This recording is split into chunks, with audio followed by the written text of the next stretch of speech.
Hi, boys and girls. It's Mrs. Coon. Terrific Tuesday. Do you know what the spirit day for today is? It's Tacky Tuesday, where you're supposed to wear your most crazy, mismatched clothes. How do you think I did? Mr. Coon told me I looked really silly this morning. Anyways, we're going to continue with our economics lessons. First, we can review the stuff that we talked about yesterday.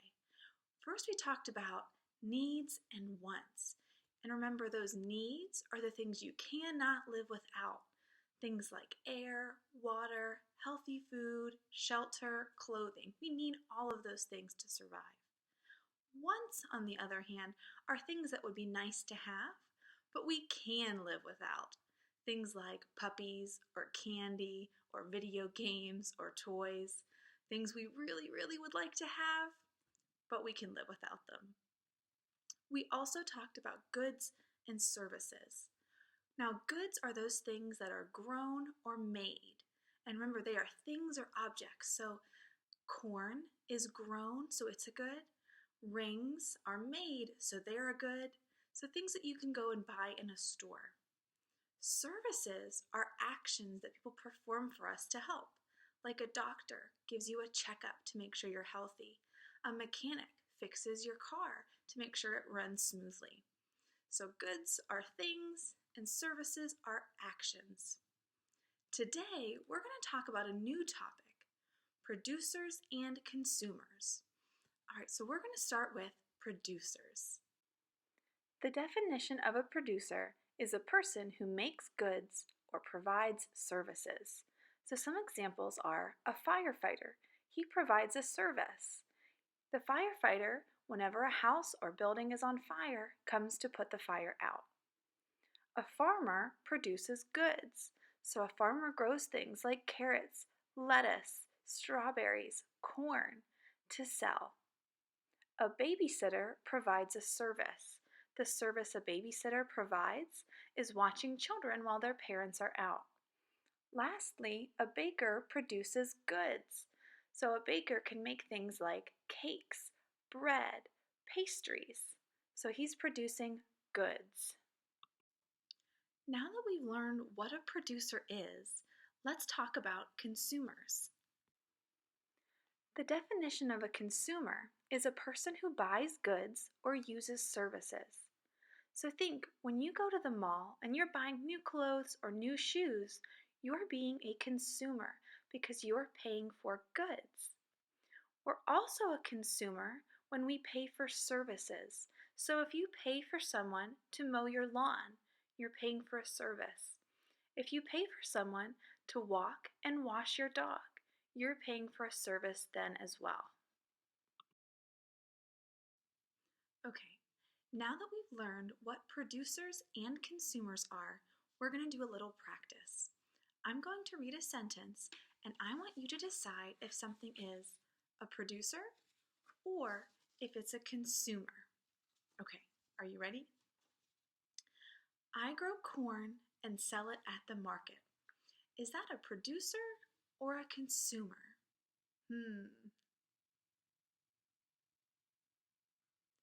Selling corn at the market is a producer. Okay, next one. I am at the mall picking out shoes for school. Is that a producer or a consumer? If you're the one at the mall picking out shoes to purchase, that means you're a consumer. You're the one who is consuming or buying the goods or services. Okay. Number 3, I make cool t-shirts and sell them at the fair. Is that a producer or a consumer? In this one, because you're the person who is making the goods, the t-shirts to sell, that makes you a producer. Number 4, I am at the bookstore to find a new book. Is that a producer or an example of a consumer? This one is an example of a consumer. In this example, you're the person who is buying the good from the bookstore. It makes you a consumer. Okay, last one, number 5. I am at the toy store buying my sister a gift. Is that an example of a producer or a consumer?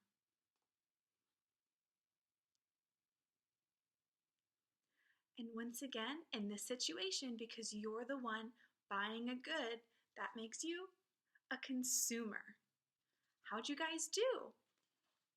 Great. Now that we've learned that people can be both buyers and sellers of goods and services, we're going to take on the role of becoming a producer of a new good to sell to consumers. And as producers, what we're going to make are shoes. Okay, now I'm going to show you some pictures of different types of shoes. While you're looking at those pictures, I want you to think about 2 questions. Why do we wear shoes? Are some shoes better than others? And if they are, why? First, we have a pair of high heels. Would you wear these shoes for PE class? Next, we have a pair of sneakers. Are these the kind of shoes you'd wear to a fancy party? Then we have snow boots. Are these the shoes you'd wear for a day at the beach? Now we have soccer cleats. Would you wear these to school every day? Finally, we have flip-flops. Are these the shoes you wear to play in the snow? All right, boys and girls. After seeing all of those images of shoes, I've realized that we can't say one shoe is the best. It depends on who's wearing the shoe and where they're going. For example, the shoes that I would wear to the beach would be very different from the shoes my brother wears to go hiking.